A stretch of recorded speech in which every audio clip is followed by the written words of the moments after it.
এভাবে পাঙ্গাস মাছ দিয়ে আলু দিয়ে রান্না করলে কিন্তু খেতে ভীষণ মজা হয়। দেখতে যেমন সুন্দর কিন্তু খেতেও মজা। আসলে কোনো কিছু দেখতে সুন্দর লাগলে কিন্তু খেতেও ভীষণ মজা হয়। আসসালামু আলাইকুম এভরিওয়ান, আপনারা কেমন আছেন?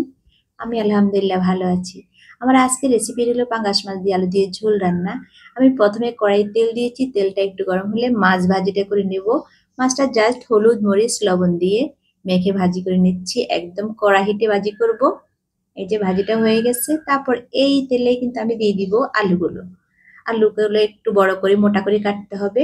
এই যে দিয়ে দিচ্ছি, একদম আলুটাকে ভাজা ভাজা করে নেবো, একদম খুব ভালো ভাজতে হবে, লাল লাল করে ভেজে নেব। মাছটা যেমন লাল লাল করে ভেজে নিয়েছি, আলুটাকে একদম লাল লাল করে ভেজে নেব। এই যে একদম কোনো হলুদ টলুদ দিতে হবে না, কারণ এখানে মাছের যে ভাজিতে যে তেল ছিল, তেলে কিন্তু হলুদ মরিচ সবই আছে, লবণ আছে, সেই জন্য আর কোনো কিছু দিতে হয় নাই। যে হলুদ এমনিতে হয়ে গেছে। তারপর দিয়েছি ওই তেলেই দিয়ে দিয়েছি 1 চিমটে গোটা জিরা।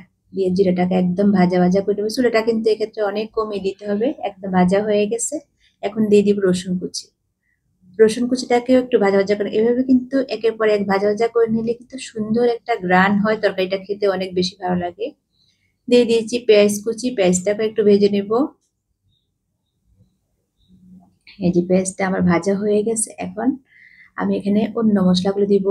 1/2 চামচের থেকেও কম দিয়েছি হলুদের গুঁড়া, 1 চামচ দিয়েছি মরিচের গুঁড়া, 1/2 চামচ জিরার গুঁড়া, 1/2 চামচ ধনিয়ার গুঁড়া দিয়ে এখন এটাকে একটু তেলের উপরে ভেজে নেব। লবণ দিয়েছি, দিয়ে এখন এটাকে একটু ভাজা ভাজা করে নিচ্ছি। একটু ভেজে তারপরে পানি দিয়ে আবার কষাবো খুব ভালোভাবে। এই যে আমি অনেকটা টাইম নিয়ে কিন্তু ভেজে নিয়েছি তেলের উপরে। চুলাটা কিন্তু কমিয়ে রেখেছি, কিন্তু মানে চুলাটা বাড়ানো থাকলে তখন কিন্তু পুড়ে যাবে। এখন পানি দিয়েছি, পানি দিয়ে মশলাটাকে একদম ভালোভাবে কষিয়ে নেব। এই যে পানিটা শুকিয়ে গেছে, এখন টমেটো দিয়ে দিচ্ছি। টমেটোটাকে একটু ভালোভাবে কষিয়ে নেব। এই যে একটু পানি দিয়ে কিন্তু টমেটোটাকে আবার কষাবো। এতে কিন্তু কালারটা অনেক ভালো আসবে, টমেটোটার যেমন স্বাদটা বের হবে কিন্তু কালারটাও ভালো আসবে। এই যে একদম কষানো হয়ে গেছে। এখন একটু পানি দিয়ে সেই ভাজা মাছ এবং ভাজা আলুগুলো দিয়ে দিব কষানোর জন্য। এই যে একবারে দিয়ে দিয়েছি, একটু কষিয়ে নিব। কষিয়ে তারপর একটু ঢাকনা দিব, ঢাকনা দিয়ে একটু কষাবো। একটু মন দিয়ে রান্না করলে আসলে কিন্তু যে কোনো মাছে কিন্তু সুস্বাদু করা যায়। দিয়ে দিয়েছি পরিমাপ মতো ঝোল, কারণ একটু পরিমাপে বেশি দিয়েছি, কারণ মাছে আমি একটু ঝোল রাখবো, সেই জন্য একটু ঝোল দিয়েছি বেশি।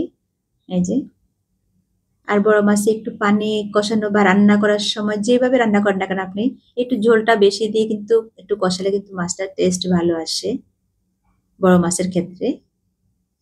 এই তো ঢাকনা দিয়েছি, ঝোলটা কিন্তু একদম কমে গিয়েছে। আর বেশি ঝোল কমাবো না, এইটুকুতেই রাখবো। ভালো থাকবেন। আমার রেসিপিটি ভালো লাগলে অবশ্যই লাইক কমেন্ট শেয়ার করবেন। এই যে কতটা সুন্দর কালার হয়েছে।